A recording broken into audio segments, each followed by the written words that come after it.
Hello everyone. My journey of chronic kidney disease is now almost 30 years old and I have been given exactly 3 minutes to speak. Now, how do you fit a journey of 30 years, which is more than half my life, into 3 minutes? It is a challenge, but I'm going to try. So, here I'm Devanshi Parekh, and this is my story. I was diagnosed with high blood pressure in 1992. Accidentally, I fell upon the shock that my blood pressure has shot up real high. I went through all the battery of tests, which told me that my kidneys were shrunk and I was working with just 25% of kidney function. I was then admitted to KEM Hospital under the care of Dr. Vadia. I was told that by controlling the blood pressure, I may not need dialysis immediately. But eventually, I would have to start dialysis and then have to go for a kidney transplant. Thankfully, due to the proper guidance and care given by Dr. Vadia and my diligence to follow up regularly, take my medications exactly as prescribed, and follow a proper diet, all this helped to control the blood pressure, and so my kidneys remain stable for 17 years, which is not so common in the way kidney disease progresses. But I was able to maintain it.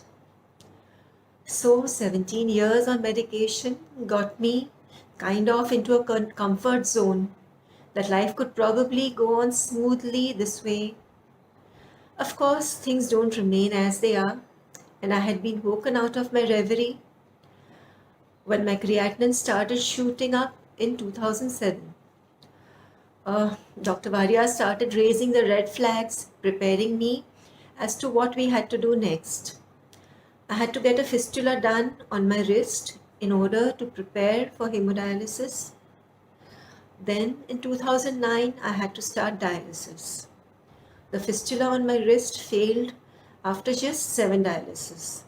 And there were quite a few other complications that I had to face while I was on hemodialysis. But one cannot go on being on dialysis indefinitely. A transplant is the only solution in order to have any semblance of a comfortable life. After all, one functioning kidney is better than any kind of dialysis. The best choice for a perfect match for a kidney donor is within the immediate family. But unfortunately, I could not find a suitable match within my family, so I had to opt for a cadaver donor. At the time of enlisting, I was told that there is usually a long waiting list for a donor kidney, and that I was probably looking at a long wait before I could get a suitable kidney. Uh, since hemodialysis wasn't working for me, and since I was in for a long wait, I decided to explore alternate methods of dialysis. And so I opted for CAPD, that is continuous ambulatory peritoneal dialysis. For this, I was required to undergo a surgery to insert a tube in the abdominal region, that is the peritoneal cavity. Here I could do my own dialysis by myself, but this involves doing the dialysis every day, 4 times a day. Although CAPD is relatively pain-free, but still it was quite restrictive, as one has to plan all the daily routine around the dialysis schedule, which is like every 4 hours. Like it was difficult to go anywhere for more than 4 hours, so long distance travel was out. It worked well for me as it was pain free. I was able to maintain good levels of hygiene and didn't have any infections.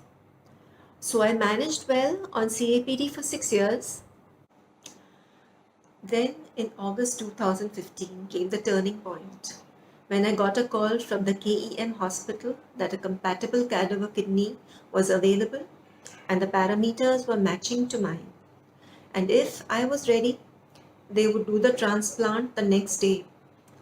While you think you are prepared, you are never quite prepared.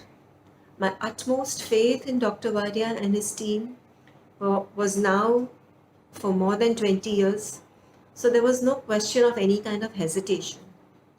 So the next day I had my transplant. I was in the renal ICU for 2 weeks, where extreme sterile conditions are followed, which I had to follow at home also for the next few months. I now have to take steroids and immunosuppressant drugs to ensure that the transplanted kidney is not rejected by the body's immune system. It was such a relief not to be restricted by the 4-hour cycle of CAPD. I was now in an environment where I had to be careful of whatever I had to do, whether it was going out and meeting people or what I could or could not eat. And of course, the roadside pani puri and vada pav was now a big no-no. I could not take any chances because I realized that this kidney is a special gift to me. It does not come very easily. It comes to a very few lucky ones, and I have got it, and I have to take care of myself so that the kidney adjusts to me and I adjust to the kidney. So now I had to be on high doses of steroids and immunosuppressants. Because of the immunosuppressants, I was always susceptible to infections, the most common one being UTI. And the other issue is being on steroids on a regular basis does impact the bone health. As a fallout of the steroids, I had avascular necrosis in both my hip joints. I had to undergo hip replacement surgery in both the hips in a period of 1 year. The rehabilitation of the hip replacement has its own challenges of physiotherapy, etc. But I have gone through all that, and now I can safely say that the last 5.5 years since my transplant, I'm having a semblance of a life that is pain-free, disease-free, and has given me all the freedom to pursue so many activities that I could not while I was on dialysis. One subtext to this is that while one goes through all this, dialysis, transplant, or the infection, or the hip replacements, it is very important to have an exceptionally good support system. For me, it was my family, my husband, my brothers, my bhabis, who have always been a source of strength and have always been by my side through thick and thin. And of course, my main strength and support came from the renal team at KEM Hospital, Dr. Vadia, Dr. Lobo, Rohini, and all the staff. I was always given the correct advice and timely treatment. I could approach them at any time, and I have always got a prompt and positive response, because of which I could make the right decisions at the right time, which is why I feel that it is always in one's best interest to listen to timely advice and have the confidence and trust that the care and treatment being given is the best. Though immense support is needed from the outside, the real strength always needs to come from within. One needs to work on oneself internally.